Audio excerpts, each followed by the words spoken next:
Alors l'Iran qui promet de ne jamais se doter de l'arme nucléaire, n'avait-il pas déjà pris cet engagement par le passé? Deux invités ce soir, on les accueille. Or Issachar en plateau, bonsoir et merci. Vous êtes fondateur de l'Institut David, analyste en sécurité nationale. Et à Washington en duplex avec nous, Samuel Ben-Hur. Merci de nous rejoindre, vous êtes chercheur pour la Fondation pour la défense des démocraties, la FDD. Alors c'est la première question, qu'est-ce que cet accord résout et qu'est-ce qu'il ne résout pas? Est-ce qu'il résout essentiellement des problèmes de court terme, on va dire, comme le pétrole, et puis il met sous le tapis, on va dire, des problèmes de fond, dont le nucléaire notamment, dont l'influence aussi iranienne au Moyen-Orient? Samuel Ben-Hur, peut-être pour commencer.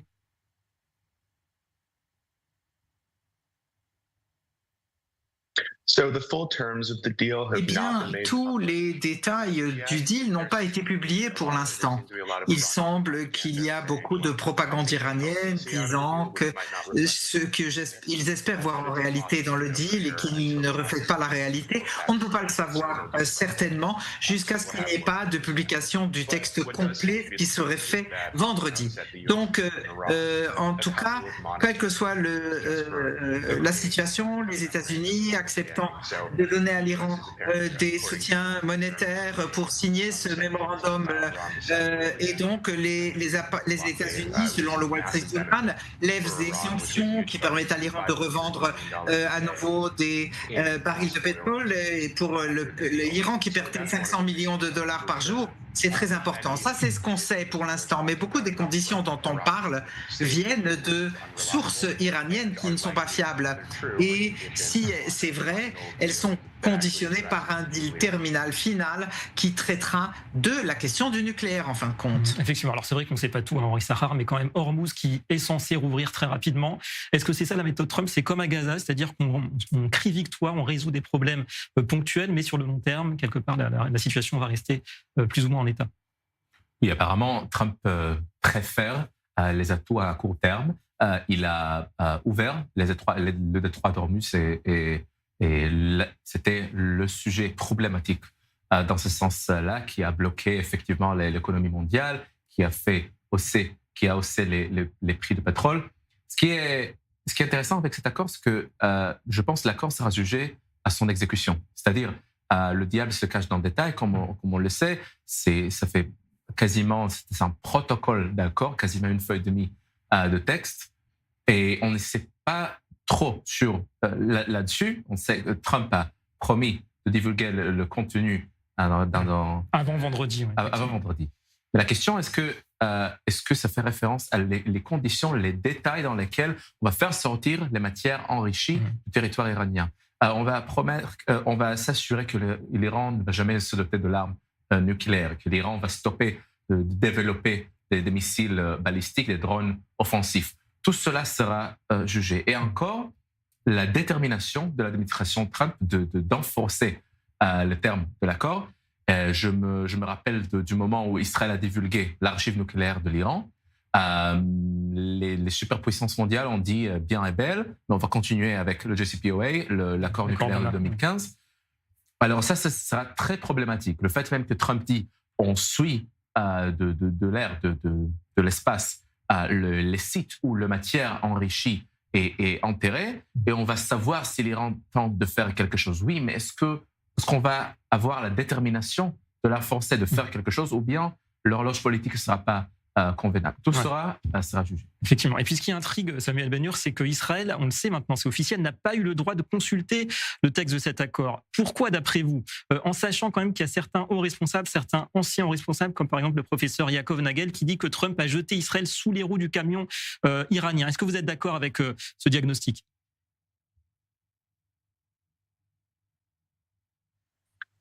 Non, Trump ne permet à personne de voir les termes du deal. Je pense qu'il a peur de fuite et c'est le scénario le plus probable. Je ne peux pas comprendre pourquoi il ne veut pas montrer les termes de ce mémorandum. Ça veut dire qu'il craint qu'il y ait des réactions négatives et donc il a besoin de temps pour essayer de préparer les messages pour la presse autour de ça. Mais sinon, ça n'a pas de sens parce qu'en particulier, si le deal concerne le Liban, ce qui est là, ça doit être confirmé. Il faut que Israël dise qu'il est prêt à cesser les attaques contre le Liban s'ils veulent que ce ce deal soit inclus avec le Liban. Et donc, ça semble extrêmement bizarre, en fait, pour être honnête. Et bref, pourquoi est-ce que Trump est en train de négocier au nom des Israéliens sur des sujets qui concernent leur souveraineté territoriale avec le Liban? Mais évidemment, s'il veut que ce soit mis en place, il a besoin d'inclure les Israéliens dans le processus, ce qui n'est pas le cas. Ouais, un petit mot d'ailleurs, Ori Sahar, parce que Donald Trump affirme que l'objectif, c'était pas de faire chuter le régime, mais quand même, nous avons, dit-il, changé le régime en Iran. Maintenant, ce sont des gens sympathiques et non extrémistes. Est-ce qu'on peut s'inquiéter d'une telle naïveté? On peut s'inquiéter, on doit s'inquiéter, effectivement. Écoutez, Trump veut terminer la guerre, il veut le faire, il a reconnu le fait que sans de la détermination pertinente pour par exemple, une opération terrestre, pour effectivement faire chuter le régime iranien en encourageant des manifestations sans délire, en encourageant une invasion terrestre par les Kurdes en Irak, de faire des choses qu'il n'était pas été prêt de faire. Alors bien évidemment que si on n'est pas prêt de faire ces choses-là, oui, il y a des éléments dans le régime, les gardiens de la révolution, qui restent. Et si ce n'est pas numéro 1 ou numéro 2, ce sera le troisième tiers de régime qui va rester et va déterminer les résultats des négociations. Ce qui est incroyable, le fait même que les Iraniens sont pilonnés, sont écrasés et ils viennent aux négociations en position de force.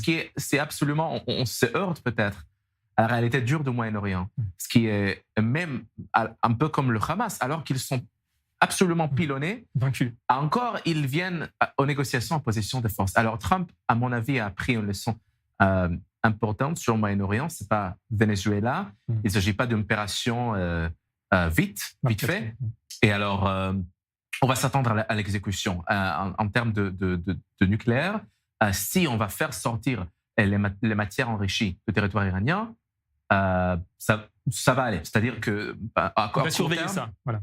Il va surveiller. Effectivement, vous restez avec nous, tous les deux, Ori Sahar, Samuel Ben-Hur, parce qu'il y a quelques indices qui nous confirment que cet accord, c'est du sérieux, au moins du point de vue américain. On va revenir vers vous, Déborah Benayoun, avec une autre révélation. Déborah, elle concerne cette fois-ci l'entrée en vigueur du cessez-le-feu d'avril dernier.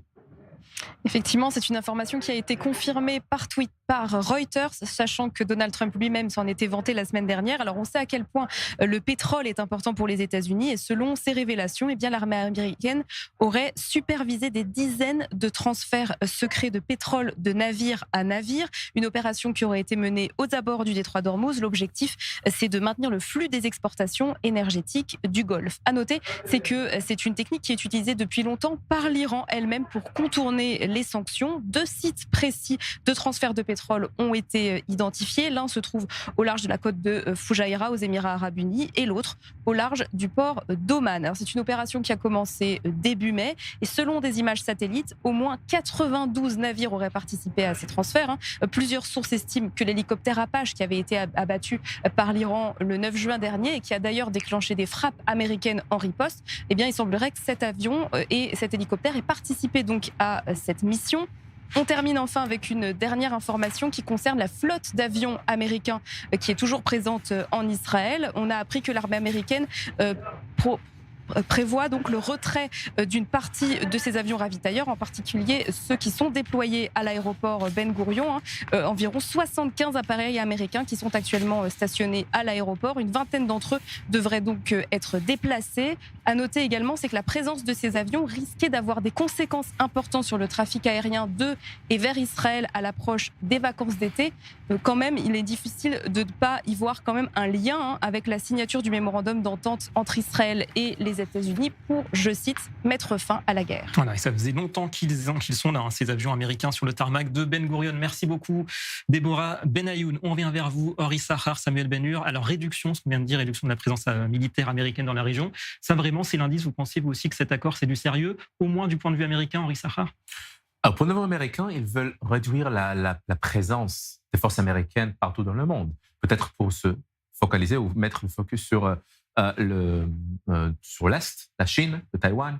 Le fait que Trump est intéressé de remplacer ou de faire revenir des troupes américaines qui se sont positionnées en Europe, par exemple, oui, ça indique la volonté de se concentrer sur l'Amérique latine et la Chine.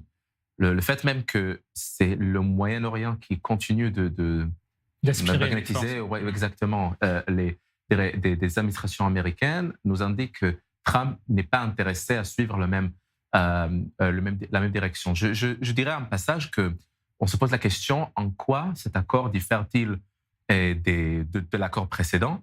Je pense que c'est une différence énorme et il ne s'agit pas du tout d'un échec parce que cet accord vient à la suite d'une campagne aérienne, d'une campagne absolument sans précédent. On a frappé, on compte plus de 14 000 sorties aériennes. On a absolument pilonné le régime iranien. Ils sont écrasés. L'administration Obama a négocié avec les Iraniens qu'à un moment donné, on va placer les centrifugeuses en sous-sol. Et à un moment donné, ils sont réinstallés les centrifugeuses en une journée, alors que Trump a détruit les installations. Il n'y a plus de centrifugeuses. Voilà. Alors, dans ce cas-là, il s'agit d'une situation nettement différente. D'accord avec ça, Samuel Benhur, c'est-à-dire qu'il n'exagère pas, Donald Trump, quand il dit que cet accord, il sera de loin meilleur que celui d'Obama, ou bien il faut se dire que la prochaine guerre, c'est une question de temps?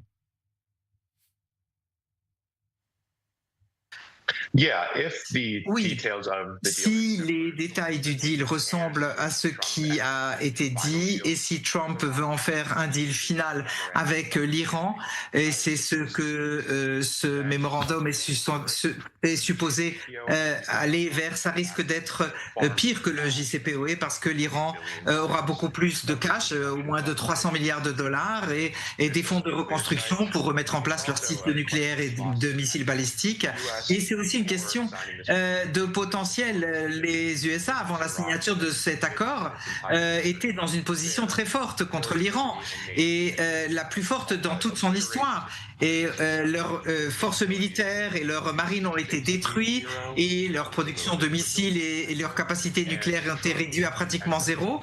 Et si Trump termine avec ce deal, eh bien, il en fait revend tous ces gains positifs pour réouvrir le détroit d'Ormuz qui était ouvert avant la guerre.